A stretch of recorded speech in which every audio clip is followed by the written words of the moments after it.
اعوذ باللہ من الشیطان الرجیم، بسم اللہ الرحمن الرحیم۔ جب ایک وکیل جو اپنے استاد سے علیحدہ ہو کر انڈیپینڈنٹ پریکٹس شروع کر دیتا ہے تو پھر اس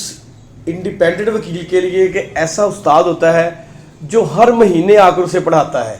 اور وہ استاد جو ہے وہ کوئی اور نہیں۔ آج ہم آپ کے ساتھ اسی کو انٹروڈیوس کروانا چاہتے ہیں کہ وکیل جب انڈیپینڈنٹ اپنا چیمبر شروع کر لیتا ہے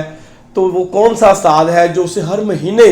آ کر پڑھاتا ہے کہ ہائی کورٹ کے کون سے فیصلے آ چکے ہیں، سپریم کورٹ کے کون سے فیصلے آ چکے ہیں، اور کون کون سی چیزیں ہیں جو آپ کے نالج کو اب اپڈیٹ کریں گی۔ تو وہ میں آپ کو اپنے آپ نے جو اب میرا اب جو انڈیپینڈنٹ ہونے کے بعد جو ایک وکیل کے ساتھ جو استاد چلتا ہے وہ یہ ہے، یہ تمام میں دکھاتا ہوں آپ کو، یہ ہمارے نام پر آ جاتے ہیں کہ میرا یہاں پر چیمبر نمبر لکھا ہوا ہے، میرا نام لکھا ہوا ہے، اس کے ساتھ ہماری یہ 6 بکس 1 2 3 4 5 6 یہ 6 بکس ہمیں ہر ماہ ہمیں پی ایل ڈی کی پبلشرز کی طرف سے ایک وکیل کو اس کے چیمبر پر پہنچا دی جاتی ہیں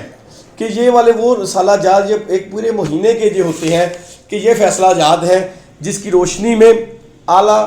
عدلیہ نے جو فیصلے کیے ہوتے ہیں ان کو ہم نے پڑھنا ہوتا ہے، اور ان میں ہم آپ کو دکھاتے ہیں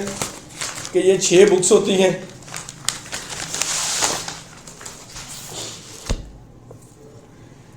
یہ ایک اس میں جو بک ہوتی ہے دی آل پاکستان لیگل ڈیسیژن کی ایک ہوتی ہے، ایک یہ بک